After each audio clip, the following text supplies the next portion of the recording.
Ketika Mark Zuckerberg mengumumkan sekali lagi akan menjalankan sistem currency Libra yang 2 tahun yang lalu diganjal oleh otoritas dunia, yaitu pemerintahan di banyak negara, kembali akan diluncurkan. Kali ini Facebook sudah punya kendaraan infrastrukturnya, yaitu Facebook Pay dan Instagram Pay. Disinilah terobosan yang dilakukannya di dalam strategi meluncurkan digital currency-nya. Terbukti juga memang kaum globalis ini saling dukung dan kompak di atas sana. Keinginan Mark mengendalikan kerajaannya yang memiliki penduduk 2 miliar manusia yang merupakan follower sosmed dari semua platform sosial media grupnya tersebut tidak pernah pudar. Yang paripurna adalah dengan menciptakan kendali atas transaksi, yaitu Facebook Pay dan Instagram Pay. Negara makin kesini menjadi less grip atau ikatannya menjadi semakin berkurang karena memang globalis berusaha melepas cengkraman negara atau yang disebut dengan otoritas serta regulator. Malahan globalis bisa memanfaatkan regulator agar membatasi UKM yang kecil-kecil untuk tidak bisa besar. Di sisi kebebasan,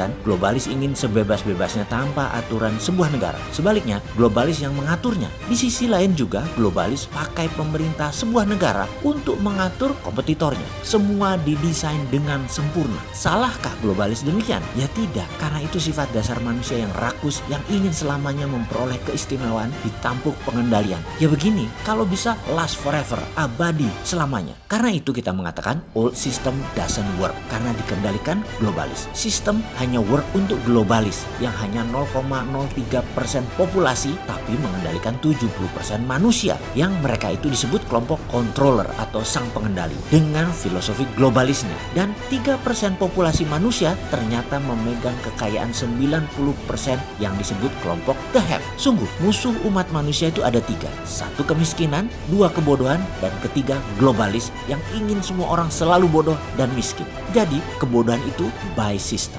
Pemiskinan itu by system, dirancang dalam jangka panjang oleh globalis atau mereka yang menciptakan keuntungan sebesar-besarnya untuk kelompoknya. Ada pertanyaan sederhana, bisakah globalis lepas dari Tiongkok untuk barang hasil produksi manufaktur mereka? Jawabannya hampir tidak mungkin. Karena sejak 30 tahun yang lalu memang Tiongkok adalah toolsnya globalis. Itulah mengapa Tiongkok bisa melawan IMF dan berani membangun aliansi baru dan menjadi negara tercepat pembangunannya dalam 30 tahun terakhir. Kemudian ada hal yang paling sering kita katakan bahwa the last best land on earth yang menjadi target globalis adalah Indonesia. Karena sumber bahan baku yang diproduksi dari dan oleh Tiongkok semuanya ada di Indonesia. Strategi mengikuti Tiongkok menjadi berbahaya buat kaum nasionalis seperti kita. Namun bagi para naga globalis ini adalah solusi.